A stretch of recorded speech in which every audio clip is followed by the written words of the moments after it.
Luego tenemos el tema de Mazón. Mazón que reabre de nuevo la crisis política en Valencia. Me temo que la crisis política en Valencia se va a reabrir cada poco porque el asunto está absolutamente enquistado. Hoy Mazón es protagonista pues porque se publican cambios de versión sobre si estaba o no estaba en el centro de emergencias a la hora que él dice que estaba. Él ha dicho que estuvo allí a partir de las 8. En Radio Televisión Española dicen que tienen pruebas de que estaba antes de las 8 de la tarde. En fin, un auténtico galimatías sobre la gestión de la Dana que se le está viniendo encima al presidente de Valencia. Hoy lo hemos visto en un acto, en un evento en la Ciudad de las Artes de Valencia y una auténtica pitada que le ha caído. Vean. Vamos a...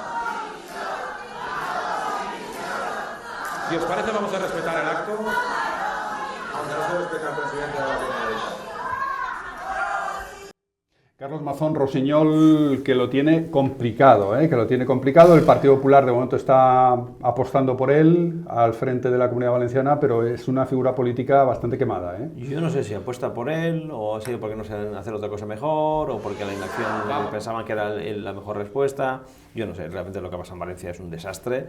Lo mires por donde lo mires. El gobierno de España ha conseguido su objetivo, que es escurrir el bulto, sí, que el foco vaya por otro sitio. Aquí las responsabilidades no solo son de Mazón y de esa consejera que no sabía que había un sistema de emergencias llevando las emergencias.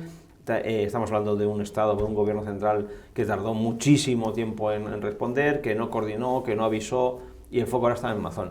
El Partido Popular, también os digo, por una gestión de crisis de este tipo, y quien haya aconsejado a esta gente, vamos, que se lo haga mirar, porque esto es como cuando vas en un avión y de repente hay un motor que empiezas a echar humo. Sí. Lo último que tienes que decir por megafonía, el comandante del avión es: señores pasajeros, no pase nada, tranquilícense, porque se les desata el pánico absoluto. Tienes que decir: ha pasado esto, el motor no funciona, vamos a hacer esto. Todos los datos que tiene que haber, porque entonces se tranquiliza y sabes el escenario real. El no escenario, tú, por un sesgo de negatividad que tenemos el ser humano, es muy largo de explicar, no voy a enrollar, siempre va a lo peor. Y ese peor está siendo aprovechado por el Partido Socialista y el gobierno de Pedro Sánchez para escurrir el bulto, como decía antes. Pero la realidad de todo esto, que en la Dana sigue sin pasar cosas, que las personas se lo siguen pasando mal, que no hay un plan de reconstrucción, y lo que yo no entiendo, como no, y perdonadme, esto me irrita, porque la gente la ha pasado fatal. ¿Por qué nadie ha puesto encima de la mesa un plan Marshall de recuperación? Dejamos de estupideces, de quitas por mal gasto público y se hace un fondo para un plan Marshall de verdad allí. ¿Por qué no se va a reconstruir? ¿Por qué no, los comercios, las viviendas, incluso a nivel psicológico? Hay mucha gente que tiene estrés postraumático como si fuese una guerra. Claro. O sea, pero ¿a qué esperamos como Estado? Es que si el Estado no está para esto, está fallando. ¿Para qué está? El Estado está fallando y lo están aprovechando, efectivamente, como dice Rosiñol, los adversarios políticos de Mazón, incluso los que se pasan varios pueblos, como este X que van a ver ahora y que ha aparecido hoy, de David Calvo. Es un dirigente joven del Partido Socialista Valenciano. Mazón está en una mentira a una mentira, dice, de convertir los insultos que recibe por las calles de Valencia en hostias como panes. A ver, esto puede ser ya una incitación a la violencia, es decir, a ir a lo físico, a agredirle físicamente a Mazón, la legitimación, ¿no?, de la violencia por parte de la izquierda siempre, además siempre va unidireccional, y cuando reciben algún mínimo de, aunque sea, que le vuelve, entonces dicen: es que es el fascismo, es que esto es la ultraderecha, es que esto no puede ser, pero los que siempre están incitando son en serio. Mira, aquí hubo un fracaso en la gestión antes, durante y después, y en muchos frentes. Lo que pasa es que son los maestros del relato, y eso es innegable, quiero decir, lo manejan como quieran. Han focalizado la culpa en Mazón, que tiene mucha culpa seguramente y que habrá que poner en orden todo lo que ocurrió, depurar responsabilidades, pero oiga, que dilataron la llegada 3-4 días de los servicios de emergencia, de la policía, de los militares, de la Guardia Civil. Cuando llegó un bombero francés allí, llegó el primero, allí no había nadie. No había nadie, estaba el pueblo en ruinas, y dijo que soy el primero en llegar, sí. Y cuando llegaron la Guardia Civil, que yo lo sé de segunda mano, no de primera, pero de segunda mano, eran los primeros, y aquello era un escenario posapocalíptico. Retrasaron la ayuda por, digamos, de alguna manera, políticamente, por interés político. Vamos, porque les interesaba, por cálculo político, decía: si retrasamos la ayuda, esta gente va a sufrir más, y el que está en el gobierno de aquí de la Comunidad Valenciana es Mazón, y eso me parece abyecto. Pero es que manejan el rato de la misma manera que con la pandemia. Hubo muertos en las residencias de todas las comunidades autónomas. Madrid no fue donde más muertos hubo, aunque hubo muchísimos, por una serie de factores. Podemos hablar también de las marchas del 8M, etc. Pero ahora parece, tú ves el tema y parece que solo hubo muertos en las residencias de Ayuso.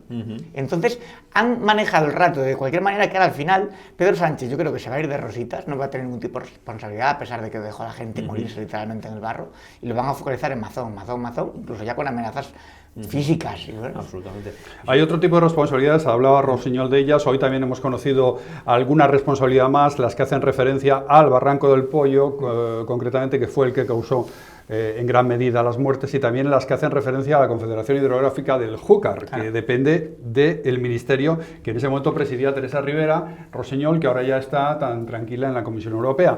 El Júcar envió el mail de alerta una hora después de que el barranco comenzara a inundar Valencia, porque vamos a ver, aquí fue la tormenta, el torrencial, pero fue sobre todo ese barranco que se desbordó. Sí. Como consecuencia de una falta de previsión en este caso, de la Confederación Hidrográfica del Júcar. ¿Que depende de quién? Que depende del Estado. Del Estado. Claro. Pero, vale, esto fue un error garrafal que al final nadie está reconociendo y todo el mundo está corriendo el bulto a ver quién le envió, que es a este señor, que es Carlos Mazón. Pero, y si nos vamos un poquito para atrás, ¿por qué no se hicieron infraestructuras hidrográficas suficientes como para evitar que pudiese suceder?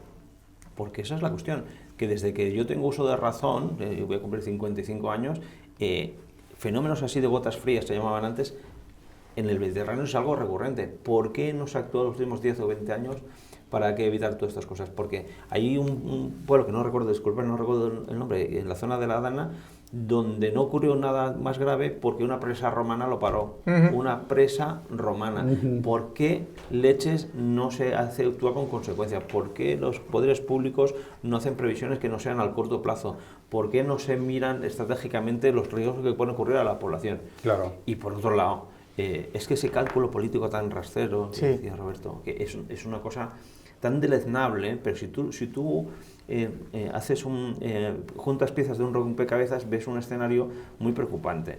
El primero, están utilizando Valencia para conseguir esos diputados en el Congreso de los Diputados para el PSOE. Yo me olvido ya del tema autonómico, Claro. al final, porque lo importante es Moncloa, como estamos de acuerdo, ¿no? Y por otro lado, juntas un episodio que parece que no tiene relación, es que sale Jordi Évole blanqueando a Salvador Illa y cantando al Simón. A Simón, perdón, Fran Simón. a Fran Simón. Fernando Simón, Fran Simón es nuestro amigo. Entonces, no es casual, porque lo que están haciendo es reforzar los dos feudos únicos donde se puede lograr Frankenstein 3.0. Y ahí es la clave de la jugada, que todo está girando alrededor de Salvador Illa para conseguir no 19 diputados, unos 25 o 30 diputados, y a ver cuánto rascan en Valencia. Si haces el sumatorio, puede ser. Y este cálculo electoral me parece lamentable decirlo en voz alta, porque así puede ser a costa de muertes y sufrimientos en Valencia. Pero porque las muertes les da igual. Yo creo todo lo que puedan arrimar a su sardina, y lo que me parece también muy abyecto es ponerse la chapita ideológica de, veis, esto es el cambio climático, esto ha sido por el cambio climático. Y dices, vamos a ver, o sea, hay 200 muertos encima de la mesa y todavía estás hablándome ahora, y aprovechan siempre para meter como su pullita. La cuña ideológica, siempre la cuña esto ha sido el cambio climático. Pero vamos a ver, la gota fría ha ocurrido siempre, y eso es una presa romana que había ahí de entonces. Entonces, sí, es gente que utiliza cualquier cosa. O sea, los muertos, si les sale a su favor, les sirve. Las violaciones en manada, si les sale a su favor, les sirven. Si no les sale, digamos, del relato, pues las ocultamos. Sí, con todo, lo hacen con todo. Pero fíjate, es que esto es así. Pero también hay otro problema. Al final, el problema es que si solo hay un relato, es el que gana. Claro. Yo la pregunta que me hago, ¿dónde está el relato? Porque es el relato mayoritario. No es que solo haya un relato, es que es el mayoritario, pero que controla más medios que la oposición. Pero, sí, vale, acepto ese desafío. Pero en un país tan descentralizado como el nuestro, con tanta capacidad autonómica que se tiene, con tantos ayuntamientos que tiene la oposición, me refiero a toda la oposición, lo que haya, ¿por qué no hay un mínimo de coordinación para conseguir un relato que no sea falaz? Claro, que esté pegado al terreno. Oiga, que no tiene que volver a pasar de Valencia, por supuesto, hay que corregir todos los errores, hay que tal, pero oiga, la realidad es la otra. Donde no hay un mínimo de coordinación.